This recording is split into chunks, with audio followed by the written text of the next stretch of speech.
안녕하세요. 루장입니다. 미국 증시는 주요 빅테크 기업들의 실적이 예상치를 하회를 한 데다 노동시장과 서비스업 경기 지표까지 호조를 보이면서 연준의 긴축에 대한 공포가 다시 커지고 있는 상황인데요.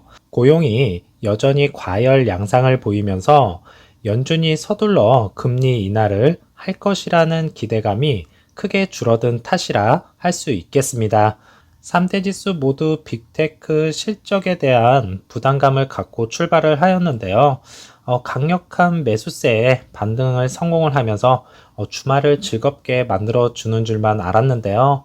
장 중반부부터 급격한 하락세, 즉 이제 연준의 긴축 부담감과 차익 실현 매물이 동시에 쏟아져 나오면서 하락 전환을 하였습니다. 나스닥은 1.59%가 하락을 하면서 마감이 되었는데요. 사실 이쯤 되면 차익 매물이 나올 만도 합니다. 하지만 또 이렇게 한번 털어내고 다시 단계별로 점차 올라가는 것이 증시가 아닐까 싶네요. 아무리 고용이 강력하다고 하지만 금리 인상 올해는 끝나게 되어 있습니다. 이렇게 한 번씩 공포심 유발하고 털어내고 상승 가면 또 털어내고 이렇게 지속적으로 할 거라 생각되고요. 빅스 지수는 이렇다 할 움직임은 포착이 되지 않았는데요. 이전 같았으면 벌써 이렇게 치고 올라갔어야 되는데 그렇지 않은 것이 아직은 시장에서 그렇게 큰 공포심은 아니라 판단이 되네요. 반대로 10년물 국채 금리는 큰 폭으로 상승을 하면서 횡보 구간에 다시 진입을 하였습니다. 이게 이제 신경이 조금 쓰이기는 하는데요. 국채 금리가 상승 기류를 타면 증시는 다소 하락하는 경향이 있으니까요. 월요일장에서는 국채 금리가 재차 상승을 할지 꼭 지켜봐야 할 것입니다. EV 섹터주 흐름도 함께 살펴보시죠. 리비아는 마이너스 4%대 하락과 테슬라는 0.91% 상승, 루시드는 마이너스 3.73%가 하락을 하면서 그렇게 좋지 않은 흐름이었는데요. 리비안 같은 경우에는 루시드와 마찬가지로 현금 소각이 상당히 빠르게 진행이 되고 있는 가운데 비용 절감 차원에서 또 다른 정리 해고를 계획한다고 밝혔습니다. 6%에 달하는 인력, 결코 적지 않은 숫자인데요. 정말 생산에 필요한 소수 인력만 남겨놓고 정리를 하겠다는 뜻입니다. 이와 같은 결정은 테슬라와 포드의 차량 가격 인하로 인한 여파가 인력 감축이라는 곳까지 파고들면서 스타트업 기업으로서 일자리 창출이 많아질 것이다 라는 것에 빨간불이 켜진 상황입니다. 루시드도 예외는 아닐 수 없겠다는 생각인데요. 이번 실적 발표 때 인원 감축을 할 것인지에 대한 내용이 나올지 지켜봐야 할 사안 같습니다. 지난해였죠. 이제 포드와 리비안이 결별설이 있었는데요. 포드가 리비안에 대해서 이제는 91 밀리언 쉐어를 정리를 하면서 소유권 지분 대부분을 청산을 했다고 합니다. 그래서 그동안 리비안이 힘을 못 쓰고 지속적인 하락세에 접어들었다는 것을 알 수가 있겠는데요. 리비안도 현재 악재들이 도사리고 있는 가운데 지금이 저가 매수 기회일지 유심히 지켜보시면서 대응하시면 될 것 같습니다. 루시드는 애프터 장에서는 0.95%가 상승을 하면서 11.73불로 마감을 하였고 오더플로에서는 혼란한 장 속에 매도가 약간 더 많은 것을 볼 수가 있겠습니다. 1분봉에서는 장 초반 급격한 하락세를 한 번을 보여주었는데요. 며칠 유심히 지켜본 결과 공매도는 아닌 것 같은데 누가 초반에 똑같은 패턴으로 조금씩 매도를 하는 것 같습니다. 누구의 물량인지 궁금하고요. 그러고 난 뒤에 나스닥의 상승세를 따라서 12.65불까지 상승을 이끌었고 공매도 상환 기간이 있었던 만큼 큰 상승폭은 아니었지만 어느 정도는 끌어올려 주었습니다. 그러고 난 뒤 나스닥의 하락세에 견디지 못하면서 마감이 되었는데요. 이 횡보 구간 어디까지 이어질지 확실히 알 수는 없겠지만 차트상 캔들로만 판단을 하자면 아래 꼬리가 약간 있기는 하지만 음봉의 비석형이 2번 출연을 하였는데요. 이렇게만 해석을 한다면 강력한 매도 신호라고 봐도 되는 것도 사실입니다.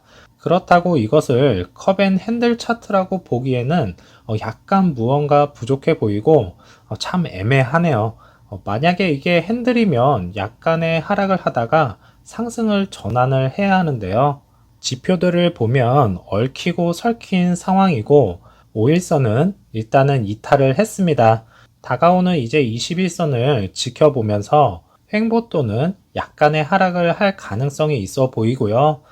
그 이제 만나는 지점이 10불대라고 볼 수가 있겠는데요.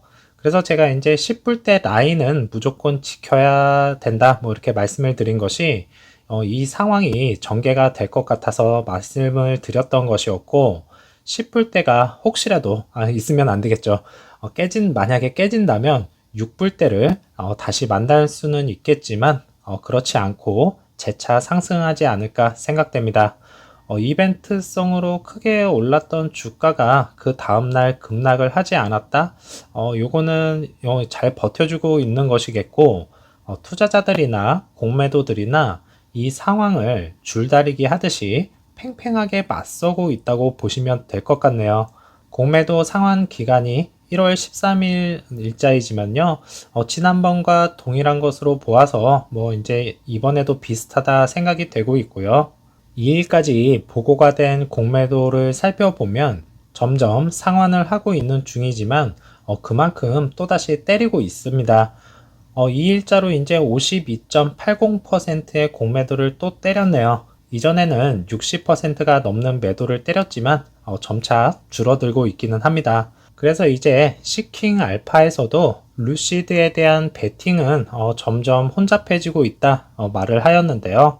많은 레거시 차량 제조업체가 프리미엄 EV 라인업을 유사하게 출시하는 상황에서 유리하게 작동을 하지 않을 수 있다고 말을 하였고, 수익성에 대해서는 주식 판매 또는 부채 레버리지에 계속 의존을 할 수밖에 없고, 밸류에이션에도 역풍을 맞을 수 있다는 내용인데요. 분명히 흑자 전환이 일어나기 전까지는 항상 이 내용이 우리를 괴롭힐 것입니다. 이것은 이제 루시드 뿐만 아니라 흑자 전환을 못하는 모든 기업들이 항상 듣는 문제이고요. 그래비티 출시로 인한 현금 소진이 다시 한번 일어날 것이면서 2018년 당시에 PIF가 테슬라를 완전히 인수할 계획에 루시드가 바이아웃에 대한 잠재적인 리스크를 가지고 있다고 재차 언급을 하였습니다. 이 모든 것들을 종합해 보면 리스크가 아직은 크다는 것인데요. 12명의 애널리스트 의견 같이 한번 살펴보시죠. 그동안에 이제 스트롱 바이가 거의 없었는데요. 17%로 늘어났고 바이와 홀드가 33%로 각각 나타났습니다. 프라이스 타겟은 변동성이 없이 5불이 그대로 보이고 있는데요. 모건 스탠리, 아담 조나스 언제쯤 상향으로 바꿀까요? 이 모든 것들을 단 한 방에 잠재울 수 있는 것은 생산량, 그것에 달려 있다고 봅니다. 2022년에는 솔직히 루시드 그룹 입장에서는 실패한 한 해라고 봐도 될 것이고, 이 쓴잔을 다시 2023년으로 이어가지 않아야 할 것입니다. 그래서 한 주 동안 마이너스 9.71%가 하락을 하였고, 한 달 동안은 88.33%가 상승을 하였네요. 한 주 동안 쉬어가는 타이밍이라 생각을 하면서 다음 주부터는 재차 크게 반등하는 시간이 되었으면 좋겠네요. 한 주 동안 정말 고생 많으셨습니다.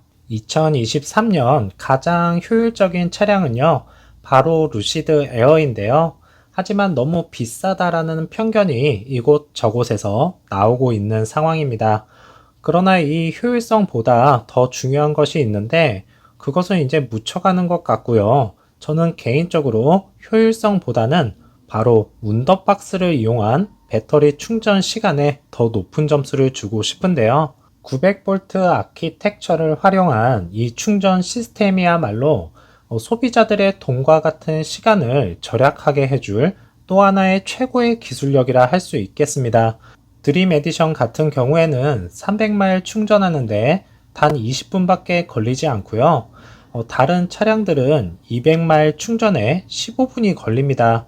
쉽게 말하면 외국은 이동거리가 상당히 멀다는 것을 인지를 하고요. 휴게소에 들려서 충전을 하게 되면 여기다가 3번 꽂아서 충전을 할 것을 2번만 꽂아도 된다는 것입니다. 시내 주행이나 단거리 운전자들에게 저가형 모델이 가장 잘 팔리겠지만 단점은 어디 멀리 이동을 못합니다. 그래서 이제 마일 수가 긴 차량으로 눈을 돌릴 수밖에 없는 것이겠고, BMW, 벤츠, 아우디 같은 럭셔리 세단과 경쟁 구도를 이루면서 마일 수와 충전 시간, 공간감, 럭셔리한 그 시장을 파고 들어가려고 하는 것이겠고, 이 회사 같은 경우에는 럭셔리는 아니지만 중국 차량을 제외하고는 가장 잘 팔리고 있는데요.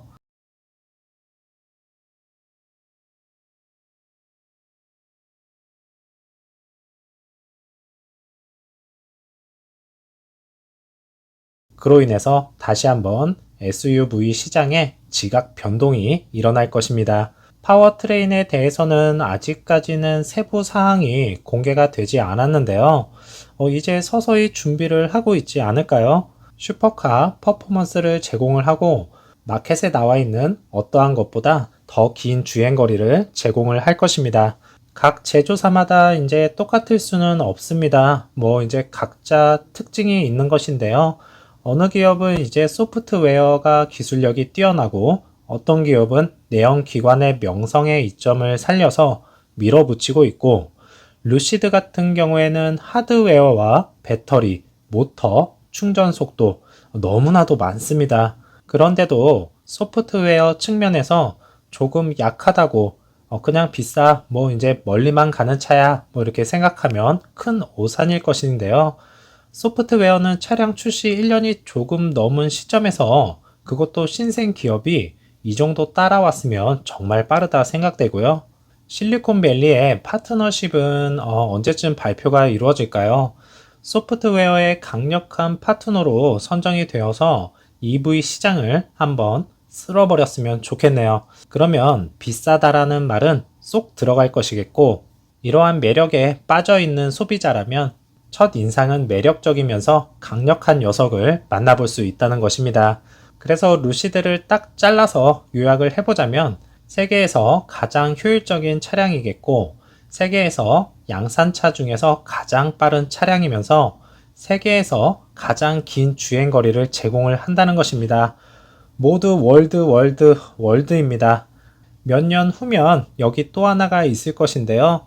세계에서 가장 뛰어난 소프트웨어 차량이라는 타이틀이 꼭 들어와야 합니다. 그때까지 루시드에 대한 성공적인 투자 힘내시기 바라겠고, 저는 다음 영상에서 찾아뵙겠습니다. 감사합니다.